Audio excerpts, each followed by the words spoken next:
Boa noite, pessoal. Eu sou o Lélio Braga Calhau, coordenador do canal Senhor Criminologia. Nós começamos com 111 pessoas em janeiro de 2020, somos 3.840 agora. O canal era de criminologia, passou a ser canal de ciências criminais e agora se tornou uma rede de conhecimento abrangendo totalmente o direito público, então a área pública.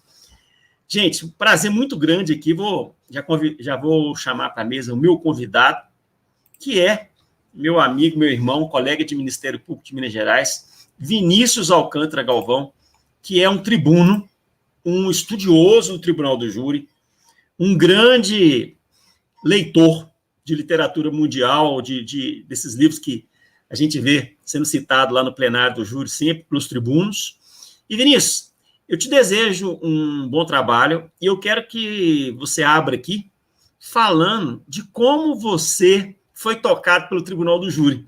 Você foi tocado na faculdade, você foi tocado lá na sua cidade, e aí eu queria que você contasse isso. E depois falasse como você chegou e se apaixonou pela parte dos estilos de oratória no júri, que é o tema de nosso evento. A palavra é sua, meu irmão.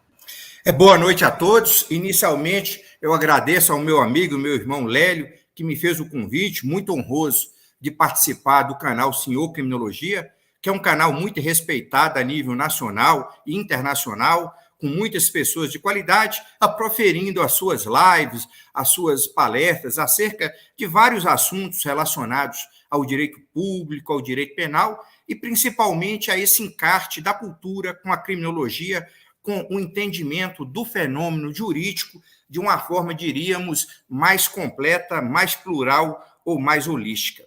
Eu me interessei pelo Tribunal do Júri, assim, desde a época da faculdade. Eu acredito que o direito penal, como se fala de uma maneira geral, é a paixão de quase todo estudante de direito. Embora os estudantes namorem normalmente com o direito penal, acabam, entre aspas, casando com o direito civil, porque as oportunidades de trabalho são mais fáceis na área civil. Mas eu sempre tive um encantamento com o Tribunal do Júri. E eu iniciei a minha atividade no Tribunal do Júri na qualidade de promotor de justiça. Eu passei no concurso, nós já temos 20 anos de Ministério Público, sou do mesmo concurso do professor Lélio, e na época eu fui designado para atuar na comarca de Governador Valadares.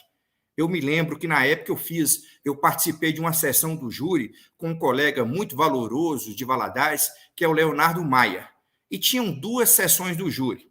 Eu acompanhei na primeira sessão e disse, ora, eu farei a segunda sessão do júri. Na época, ainda antes da reforma de 2008, tinha-se inicialmente o tempo de 2 horas. Eu me lembro que na primeira oportunidade eu falei 1 hora e 55 minutos. E um primeiro ponto a ser observado é que o estilo de atuação do júri precisa da prática, na medida em que se conjectura uma série de possibilidades, mas é na hora que se tem a responsabilidade, que o juiz diz, Vossa Excelência tem hoje 1 hora e meia, antes 2 horas para falar, que se tem a responsabilidade de construir um discurso, é que nós vamos saber qual que é a nossa tendência no Tribunal do Júri, como é que nós vamos desenvolver os argumentos de maneira sequenciada, de maneira lógica, de maneira a obtermos o resultado que procuramos. Porque aquilo que procura o promotor do júri ou advogado que vai atuar em uma sessão plenária é basicamente 4 votos. Na época ainda eram abertos 7 votos, mas depois da reforma de 2008, abrem-se os 4 votos, aí para-se a votação, e é o que se obtém, é o que se espera, porque a despeito de alguém ter um estilo mais conciso, um estilo mais direto, ou um estilo, diríamos, mais ornado, o que é importante é a busca do resultado. Claro que, eventualmente, pode-se fazer uma bela exposição no Tribunal do Júri e, dependendo da situação, do contexto, das nuances que envolvem determinado caso, não se obter o resultado.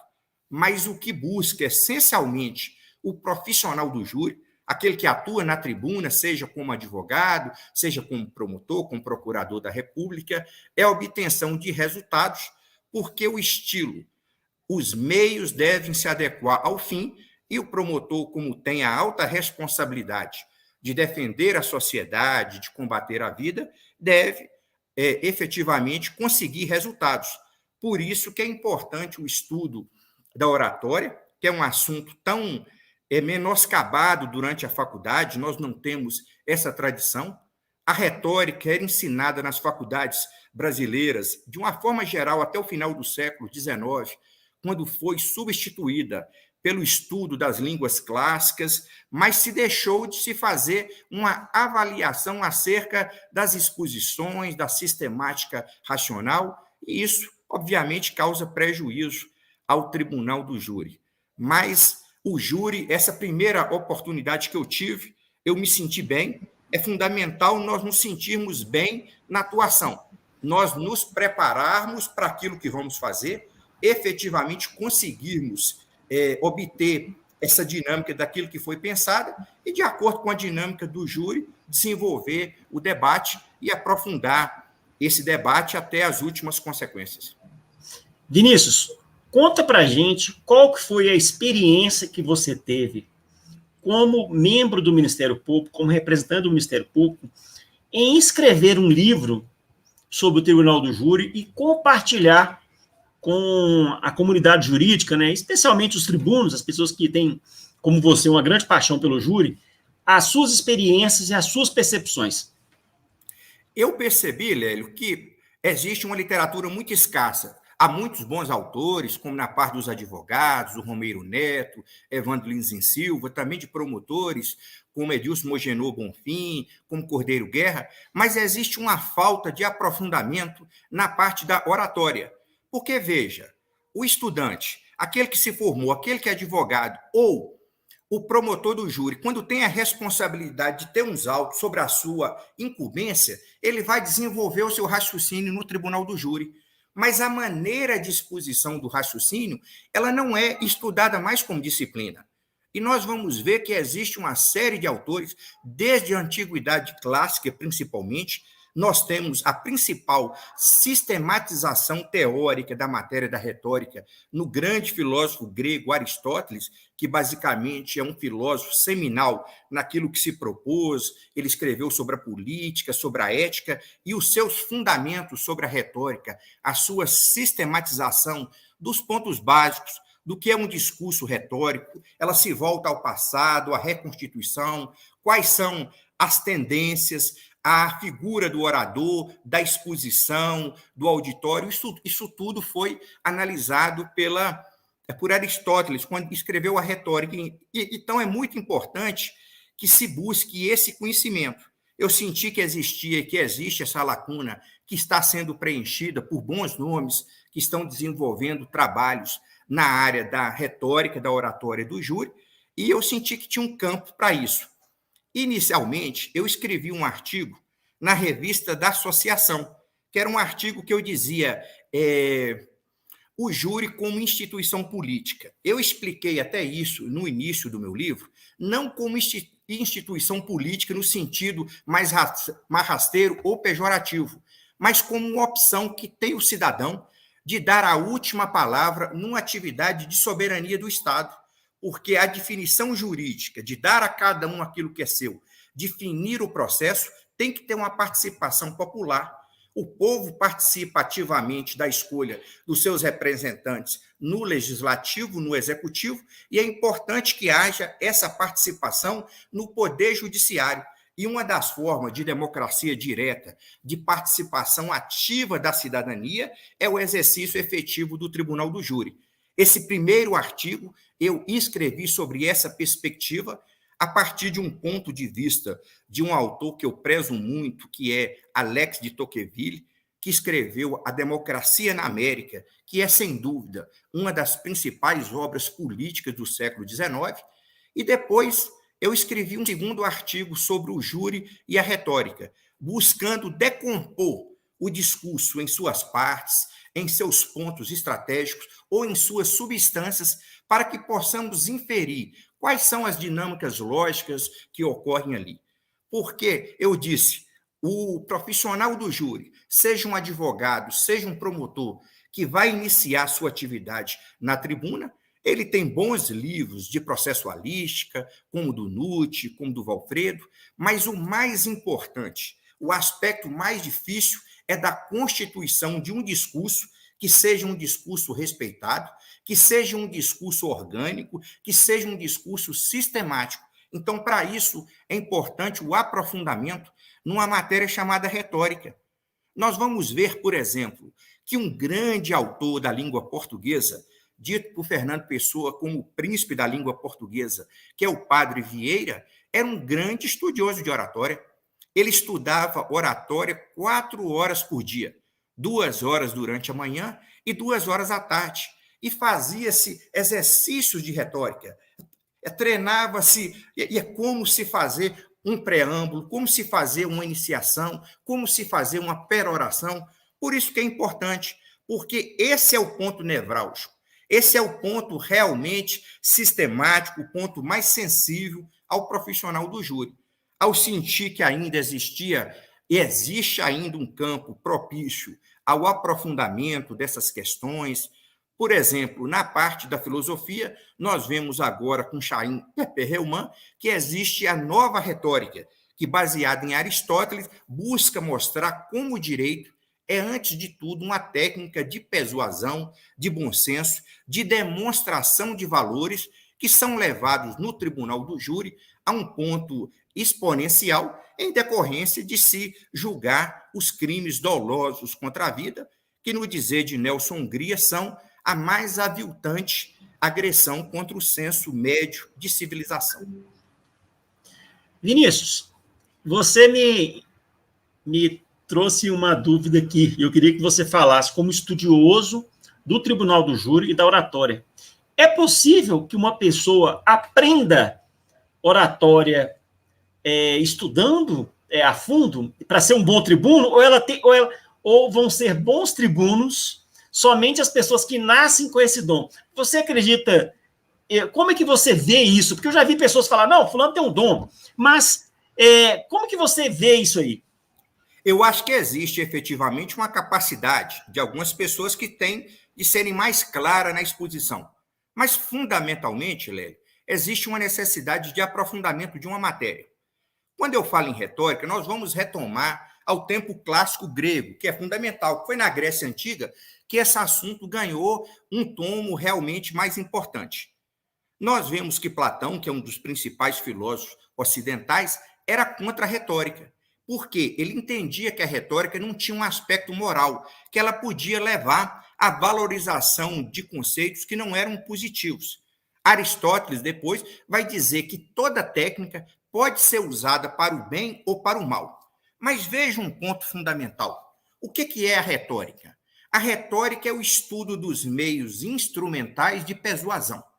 A retórica foi desenvolvida principalmente pelos sofistas, que eram grandes filósofos, a despeito de depois eles terem sido bastante criticados por Platão, que eram contra os sofistas porque eles se davam bem na política. As condições da Grécia Antiga eram condições de uma democracia direta. Então, entendia-se que aquela pessoa que quisesse participar ativamente do debate político tinha que se preparar na arte do discurso, na exposição, porque esses discursos seriam levados em consideração pelos cidadãos para a solução das demandas, sejam de caráter político, sejam de caráter judiciário. Agora, Platão, ele era contra a retórica, mas ele tinha o seu método filosófico. Qual era o método filosófico de Platão? Era a dialética. O método filosófico de Sócrates era a maiêutica, era a partir do momento em que se nasciam os conceitos.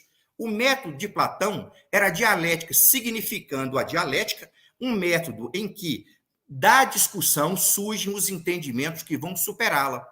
Mas nos diálogos de Platão, e se nós vamos ler, por exemplo, Protágoras, se nós formos ler o Fedro, nós vamos ver que Sócrates sempre debate e o seu adversário concorda com seus argumentos e eles vão suplantar, ver o que existe de defeito no argumento e suplantar através do conceito. É como quando se discutia o que era coragem, aí as últimas consequências, mas esse método dialético requer que a outra parte aceite aquilo que é falado, principalmente por Sócrates. O que é a retórica? A retórica não. A retórica é um meio de combate oratório.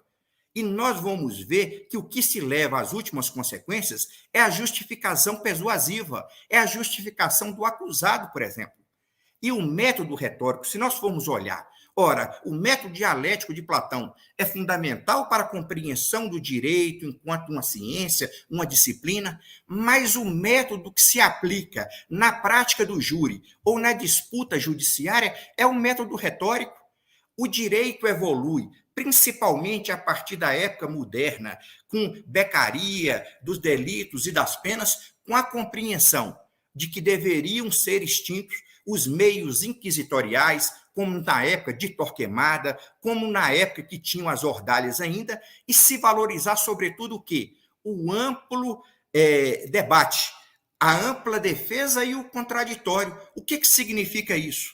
Que numa sessão do tribunal do júri não vai prevalecer a dialética platônica.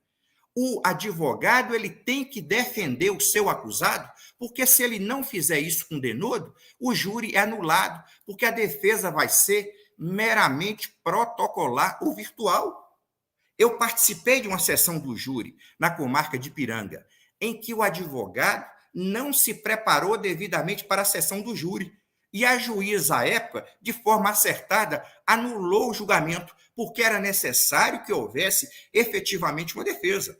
Claro que pode haver um acordo entre o advogado e o promotor, quando principalmente o Ministério Público vai atenuar sua acusação, vai pedir absolvição ou vai concordar com o decote de uma qualificadora.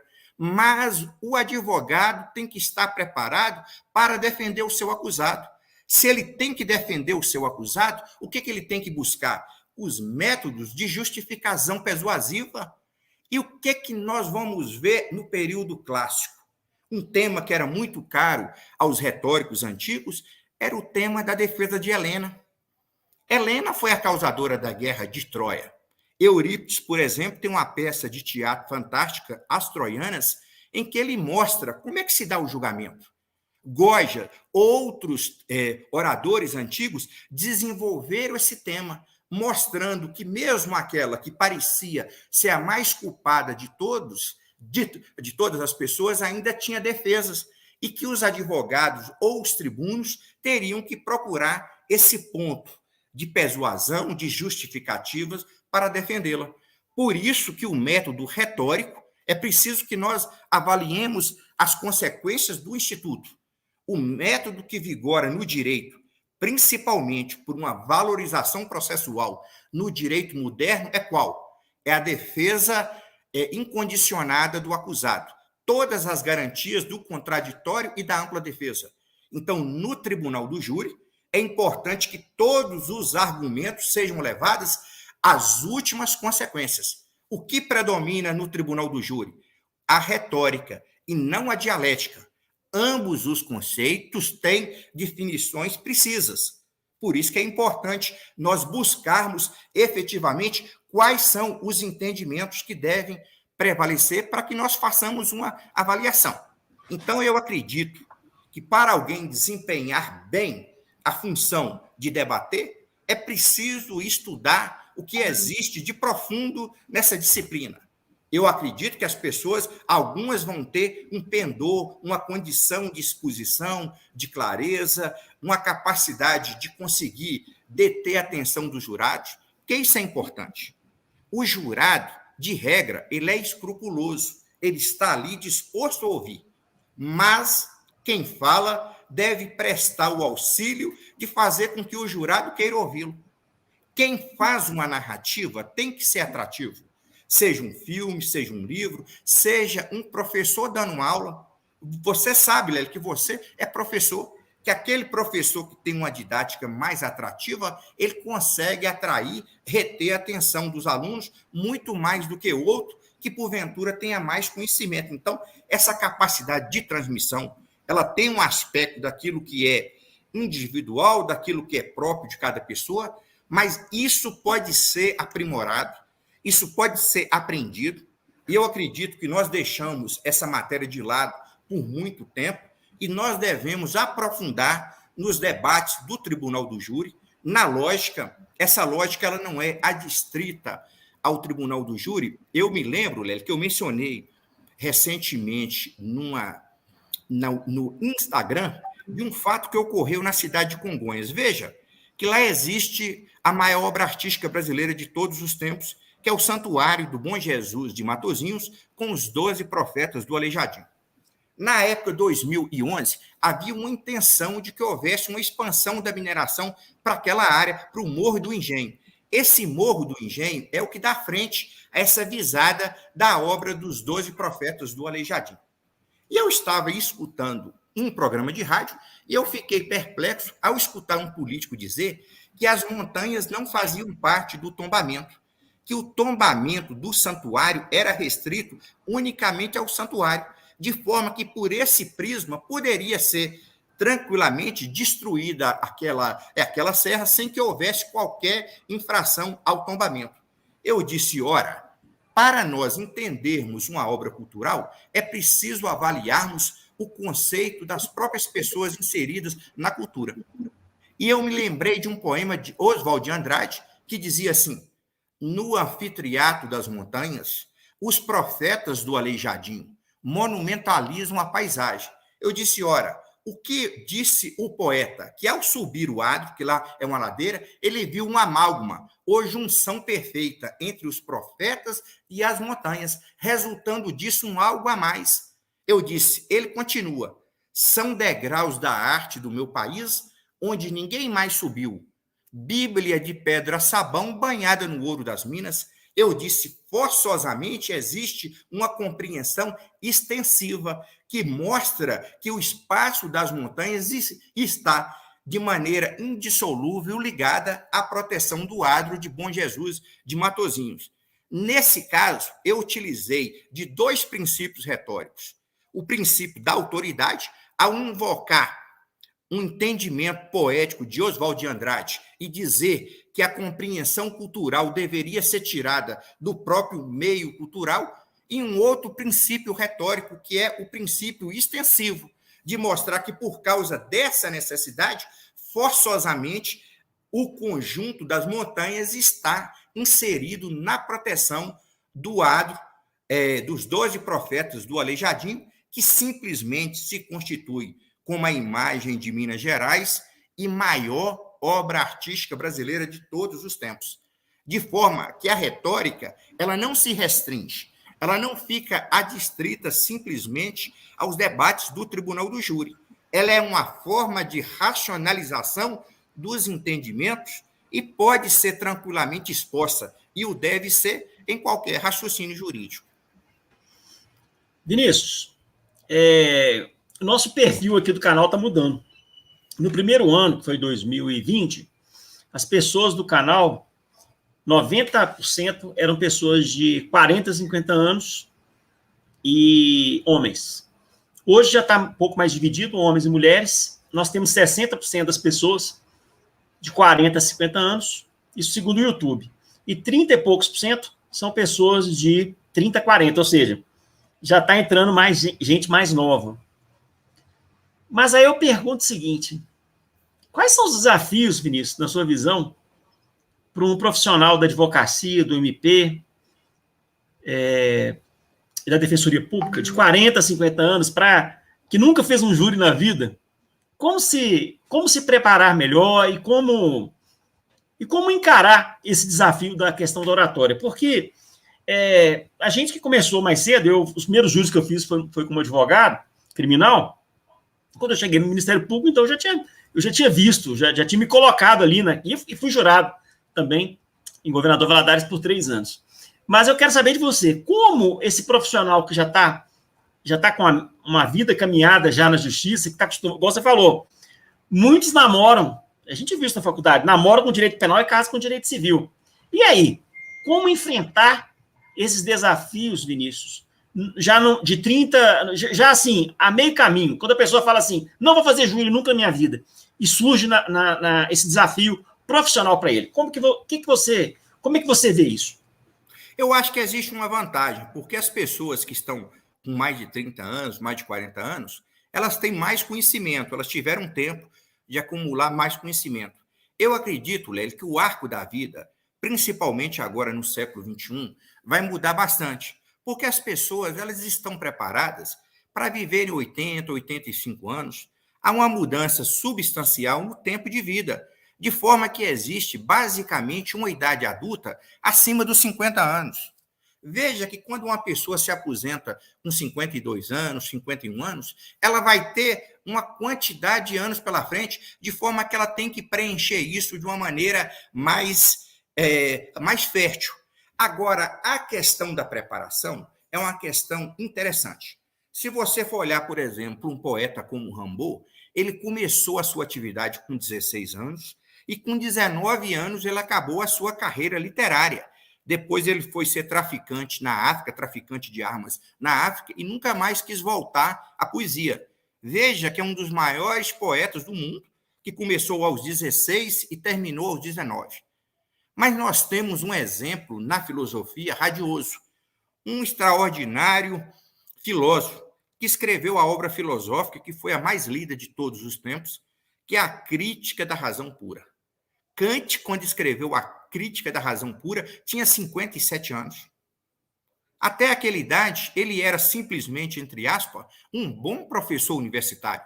Mas se ele morresse aos 56 anos, ninguém o conheceria hoje. E ele é um filósofo decisivo na história do pensamento humano, e ele radicou o seu pensamento com 57 anos. De forma que os processos de formação, eles são processos individuais. Algumas pessoas começam mais novas, têm uma oportunidade de primeiro se prepararem, fazer uma graduação, uma pós-graduação, mas as pessoas podem tranquilamente iniciar uma carreira acadêmica aos 50 anos, de forma que elas possam viver até 80, 85 anos, e de forma que as pessoas que nessa idade, inicialmente, elas vão começar uma atividade, elas têm de hábito, de rotina, mais responsabilidade, mais foco. Eu acho que a pessoa que vai iniciar uma atividade do júri, por exemplo, com 40 ou com 50 anos, é uma idade basicamente propícia. Acredito que a formação intelectual, com esse alargamento do tempo de vida que nós vamos ter, com os avanços da tecnologia que vão permitir que as pessoas vivam mais, eu acredito que agora, no século XXI, até os filmes, a estética, vai deixar de ser apenas voltada aos jovens, como se os jovens fossem os únicos habitantes do mundo.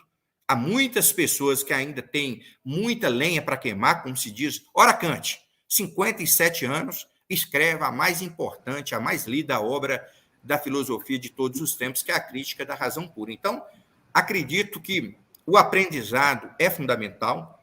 O campo da retórica é muito rico, o aprofundamento nos debates, nas regras formais que delimitam. Hoje existe uma compreensão também mais elástica sobre isso, além da retórica, que tem as suas regras formais de funcionamento, que diz como um raciocínio se dispõe, que faz uma dinâmica entre o sujeito cognoscente, o objeto, as relações. Nós temos hoje, por exemplo, o que se chama de psicologia do comportamento. Nós temos um livro do autor que foi prêmio Nobel, que é o Daniel Kahneman, que ele falava, por exemplo, que ele fez uma pesquisa em Israel e que a maior parte dos juízes, por exemplo, que julgavam as condicionais, eles fizeram uma experiência lá. Eles almoçavam e depois eles faziam as suas sentenças. De forma que, quando as pessoas estavam há mais tempo, depois que elas tinham se alimentado, elas praticamente negavam todas as condicionais. Os juízes, ao observarem esse teste, essa experimentação, ficaram estupefatos, porque a lógica é dizer, ora, eu julgo de acordo com parâmetros racionais, eu tenho uma forma de dispor, eu tenho uma jurisprudência que eu sigo, e a partir do momento em que se comprovou que o efeito da alimentação faz uma diferença na atuação prática, isso a partir de uma experimentação. Veja que se fala da retórica, mas se fala também de outros comportamentos. Nós somos seres humanos. Qual que foi o principal defeito, isso no século XIX, do naturalismo? De querer fazer com que os paradigmas das ciências naturais fossem aplicados às ciências humanas. Não há essa similitude. Nós somos seres, nós temos um eu, uma alma ou não temos, quer dizer, mas existem particularidades que fazem com que o ser humano não possa ser avaliado como cálculo matemático. Ele não pode ser avaliado como se ele fosse um elétron. Ele é um ser volitivo, de vontade, ele é um ser que se insere numa comunidade. Veja que essa inserção do naturalismo com o darwinismo, porque quando Darwin, em 1859, ele escreve A Origem das Espécies, ele exerce uma influência tremenda sobre todo o comportamento. E se falava de darwinismo econômico, de darwinismo social, mas são categorias que devem ser deixadas de lado. Nós estamos falando de uma biologia, mas nós estamos falando de sociedades humanas, então, claro que esses conhecimentos são importantes, mas não podem ser transplantados, eles não podem ser evocados ipsilíteres, porque isso faz uma confusão entre um objeto de estudo que é inanimado, um objeto de estudo tem outras características, e um ser humano que tem uma complexidade muito grande, que tem limites ao entendimento de por que nós existimos, como nós existimos, quer dizer, a filosofia ela se embaraça ainda com essas questões angustiantes. Então, eu acredito que sempre é tempo, a valorização, o estudo da retórica é fundamental, e aquela pessoa que tiver, eu acredito muito mais naquele que estuda, naquele que tem obstinação, naquele que quer melhorar, do que naquele que simplesmente acha que tem uma boa capacidade de exposição e não se prepara. Quem se prepara vai levar, inevitavelmente, vantagem nessa corrida. Vinícius, nós já estamos caminhando para o final do nosso encontro aqui, nós estamos com 32 minutos, temos mais 8 minutos. Eu queria que você falasse e mostrasse também, né, porque eu estou recebendo o zap aqui dos colegas pedindo para você mostrar o livro. Você tem o livro aí? Na segunda edição já. Exatamente. Eu vou lançar a terceira edição. Eu estou nas expectativas finais para lançar a terceira edição do livro. Esse livro é publicado inicialmente, a primeira edição, em setembro de 2017, e eu publiquei a segunda edição em março de 2018. Eu já estou na fase final, já preparando alguns adendos para fazer a terceira edição do livro. Futuramente pode ser que eu escreva outras obras, né? Eu tenho isso com perspectiva ainda, mas eu acredito que no ano agora de 2022 eu vou lançar a terceira edição do livro O Júri e Sua Retórica. Tá. Vinícius, deixa aí para a gente o convite para acompanhar você nos seus vídeos. A gente publica aqui também, mas é interessante também deixar o seu canal, pedir para te seguir lá e acompanhar aqui também. E eu queria que você deixasse, finalmente, também 3 livros, 3 literaturas, porque você é uma pessoa muito culta, e eu queria que você deixasse de presente para as pessoas que gostam do tema da oratória no júri, 3 indicações de livros da literatura mundial, ou da brasileira também, que você goste, e deixasse aqui essas indicações, que você é uma pessoa responsável, uma pessoa dedicada. Eu acho que essa indicação sua vai pesar muito, pode pesar muito favoravelmente na vida de vários colegas aí, que são advogados e querem um dia fazer um júri, os defensores públicos, os colegas do Ministério Público e até os juízes. Deixa aí, então, o convite do seu canal e 3 indicações de Vinícius Alcântara Galvão sobre a oratória no júri. Veja, Lélio, eu vou dividir em 2 pontos. O primeiro ponto é dos autores que abordaram a temática da retórica, mas que não eram propriamente oradores. O mais importante livro que já foi escrito sobre a retórica, indubitavelmente, é a Retórica de Aristóteles. Ela faz uma distinção, é fundamental. Não adianta querermos inventar a roda. Os conceitos básicos de retórica, de exposição do tempo, as partes do discurso, como ele se desenvolve, esses assuntos foram tratados de maneira magistral por Aristóteles. Nós temos um outro autor antigo, muito importante, que é Isócrates. Isócrates era um grande expositor da retórica. Também não era tribuno, mas ele tinha uma escola de retórica na Grécia Antiga, então as suas partes são muito importantes. Nós temos o Romano Quintiliano também, que é um autor fundamental nessa parte de autores que vão estudar a forma de exposição da retórica. Tem um livro que é muito pouco dito, de um autor, de um grande filósofo, que é Blaise Pascal. Esse livro é As Provinciais. Pascal é um livro que eu acredito que, em termos de desenvolver a retórica, desenvolve nas últimas minúcias. O assunto é basicamente uma disputa religiosa que um amigo dele estava sendo perseguido na época, mas ele desenvolve a capacidade prática em várias cartas de argumentação que eu acredito que nesse livro a utilização prática da retórica chegou a um de seus maiores expoentes. Uma obra também da antiguidade que eu acho fantástica é o entendimento de Parmênides. Platão era muito econômico nos seus elogios. Mas quando Platão se dirigia a Parmênides, ele dizia: Parmênides, o grande. Parmênides escreveu depois de Heráclito, que dizia que a vida é um contínuo movimento, é um contínuo vir a ser. Mas ele vai desenvolver, basicamente, nos seus raciocínios, que ele diz: o ser é e o não ser não é o princípio da não contradição. Eu acredito que os seus escritos sobre o ser, o princípio da contradição, é uma obra de um rigor. É a chamada primeira navegação da metafísica, que depois teve um grande desenvolvimento com Platão na Grécia. Um livro extraordinário, que quem quiser ler sobre o raciocínio de Parmênides, eu acho que é fundamental. Então, eu acredito que esses são postulados gerais, que você me pediu poucos livros. Claro que nós temos também, na literatura brasileira, da parte da retórica, bons autores, mas eu acredito que, para um início, a retórica de Aristóteles é fundamental. Temos que saber como a retórica se constitui.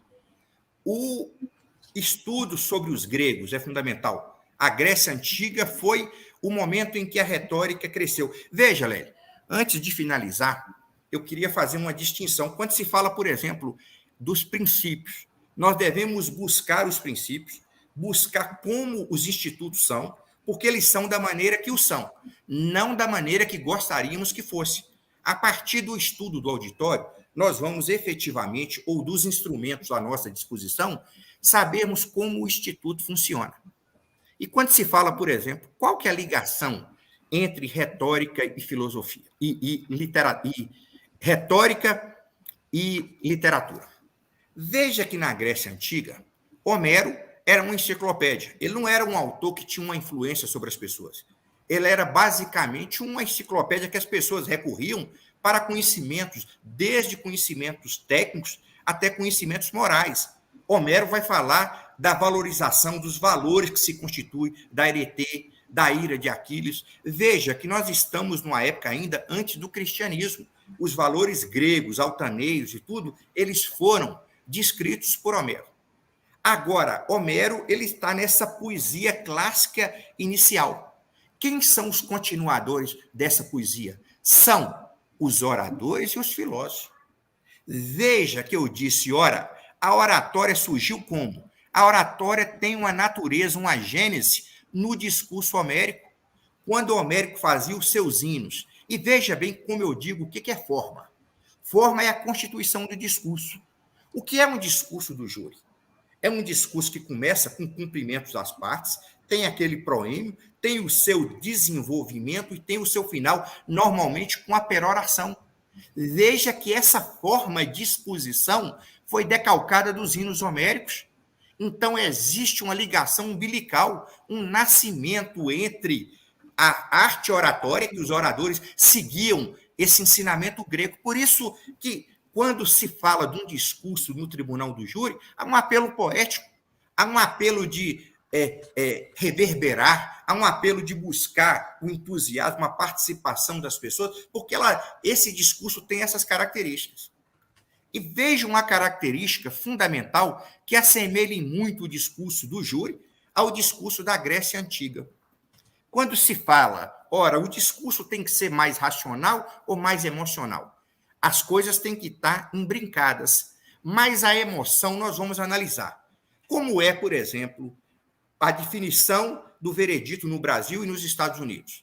Nos Estados Unidos, após os debates, os jurados se reúnem, normalmente são 12 jurados, e eles podem ficar dias e até semanas para tomar as suas decisões.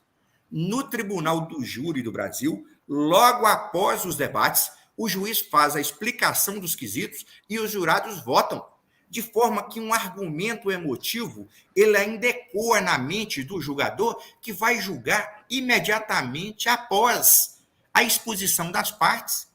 Nos Estados Unidos, em tese, essa emotividade ela vai esmaecer com o tempo. Então, veja que nós precisamos estudar características do auditório, características do júri, para que nós possamos desenvolver, instrumentalizar a forma de atuação. Não adianta ter uma forma a priorística. Então, se eu estou no júri dos Estados Unidos, eu vou saber, ora, os jurados podem se reunir, podem demorar semanas para julgar, e se há uma exposição de um raciocínio muito emotivo, aquilo pode esmaecer, mas no júri brasileiro é logo depois. Então, eu tenho que só pesar o uso da emoção, levando em consideração as condicionantes e a forma de exposição e de deliberação do júri. Porque se eu não fizer dessa forma, se eu agir de uma maneira a priorística e dizer, ora, o júri tem que ser racional. Mas tem que ser racional por quê? Veja que o assunto é de extrema emotividade. Nós estamos a falar sobre perda de vidas humanas. Então, as famílias das vítimas que presenciam, elas estão chorosas. Elas muitas vezes levam camisas estampando as fotografias dos seus entes queridos que foram perdidos. Como é que eu vou desidratar essa emoção? Eu vou estar sendo ilógico. Eu vou estar tentando dar um remédio inadequado para uma situação que demanda outra solução. Então, a emoção, o promotor, por exemplo, que dizer, ora, eu vou me utilizar de uma fundamentação racional, deve ser sempre racional, mas se não for emotivo, vai se dar mal, porque é preciso levar essa responsabilidade de julgar. É preciso mostrar ao jurado o que a morte causa de sofrimento aos familiares.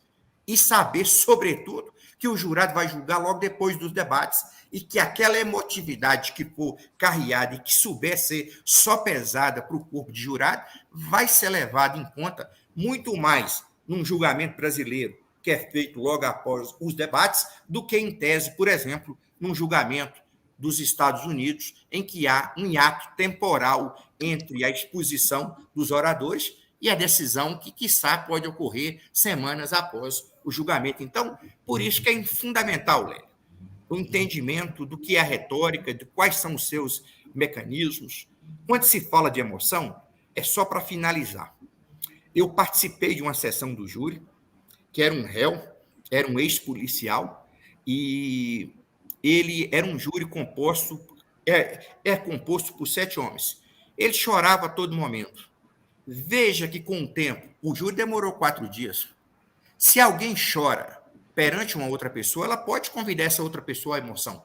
Mas se ela passa 4 dias chorando, ela vai chatear, porque o choro, a emoção, ela tem que ser uma narrativa inculcada dentro de uma exposição de forma pormenorizada ou de forma escalonada. Se nós assistimos a um filme americano, nós vamos ver que tem no melodrama a parte que vai evoluir, tem uma música final para buscar uma emoção. Ninguém vai conseguir ficar chorando 3 horas. Isso vai ser extremamente enfadonho. Veja que ele era, inclusive, professor de processo penal, mas não entendia a dinâmica do júri. E aquela lágrima que ele vertia ali era uma lágrima de crocodilo. Aquilo foi facilmente percebido pelos jurados e deu justamente o componente diverso do que ele procurava. Então, na emoção, o júri olha a emotividade que é exposta pelo orador, olha a emotividade das partes. Richthofen, por exemplo, logo que matou seus pais, os detetives, os investigadores ficaram estupefatos. Ao chegarem na sua casa, ela estava preocupada com o final de semana, que ia passar com seu comparsa numa praia, então ela não mostrou sentimento. Numa grande obra da literatura do século XX, que é O Estrangeiro, de Albert Camus, o seu personagem Meursault era um homem frio, denotando essa característica do século XX, de frieza, de insensibilidade. Ele visita a mãe num asilo, ele não mostra sentimento nenhum pela mãe que morre, e depois ele vem matar um árabe numa praia.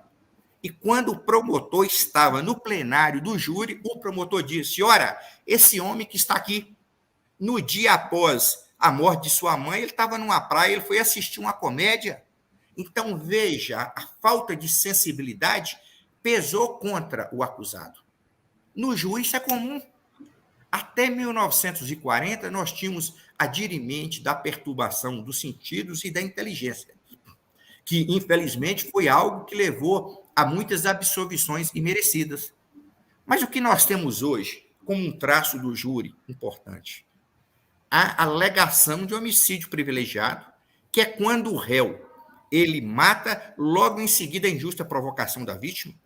Quando isso ocorre, o advogado quer dizer, ora, nós não estamos diante de um monstro, de um mármore frio, de alguém insensível. Não, é um pavio curto. É alguém que se diz, ora, ele é bom, mas teve um pavio curto. Ele, em face de uma violenta emoção provocada pela vítima, ele veio a cometer um fato.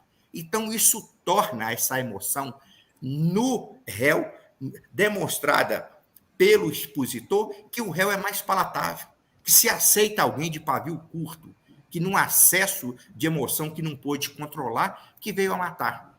Agora, se demonstra que a pessoa é fria, que a pessoa não tem sentimento, como Richthofen, que estava zombando praticamente dos seus pais que ela tinha assassinado de forma brutal, ou de Messot, que estava como uma pessoa fria, completamente sem sentimento perante a sua mãe, que falecia e que estava num asilo. Então, isso mostra frieza e isso é só pesado pelos jurados. A emoção é um componente que está na fala do expositor, está no retrato das partes, do réu e da vítima, e os oradores, o promotor e o advogado devem estar preparados para exporem essas circunstâncias de forma cristalina. Eu, para finalizar agora, realmente finalizando, né, porque a gente sempre fala que vai finalizar e não finaliza, dizer que a clareza é fundamental. Descartes, que é um autor fundamental, ele era um autor, era contra as emoções, mas ele dizia que o objetivo da sua filosofia, e Descartes sempre buscava não usar o que ele chama de termos de escola, ele buscava ser acessível às pessoas, e que o objetivo da sua filosofia era tornar os pensamentos confusos e obscuros em pensamentos claros e distintos.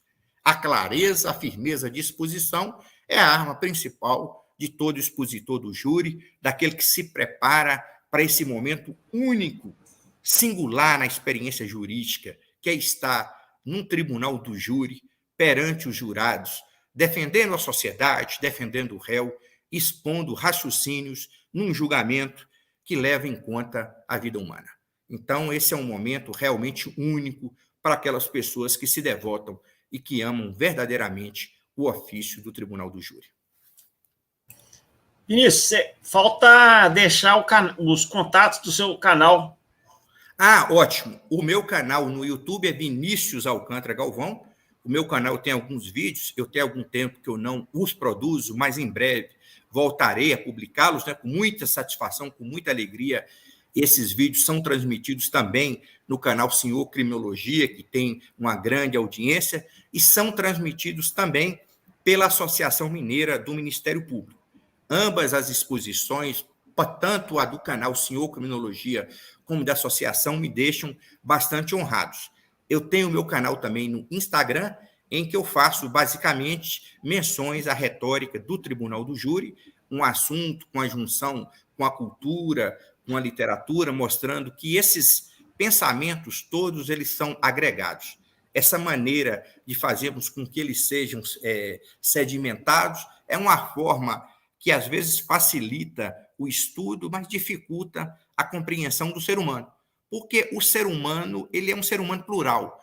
Ele não é apenas jurídico, social, econômico, afetivo. Ele é a junção de todas essas coisas. O ser, na sua dimensão maior, ele é plural e precisa da simbiose de todos esses entendimentos para que nós possamos compreender as mazelas e também as virtudes humanas, né, que existem também, compreendermos o ser humano.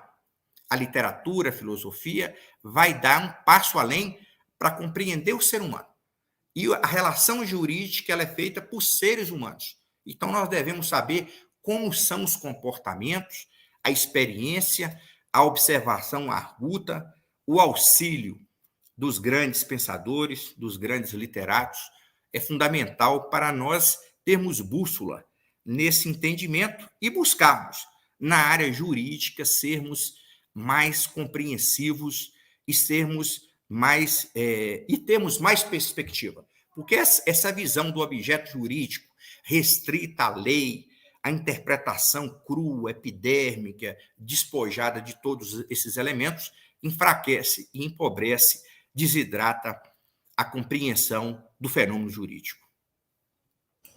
Vinícius, muito obrigado. Esperamos rever você em 2022, no lançamento da 3ª edição. Se Deus quiser, o canal está à disposição para a gente fazer a cobertura também. E um grande abraço para você. Esperamos o próximo vídeo para o próximo mês, outubro, novembro, quando puder sair. E eu quero te parabenizar pela qualidade dos vídeos e informar para vocês que os vídeos do Vinícius são os vídeos mais assistidos no canal.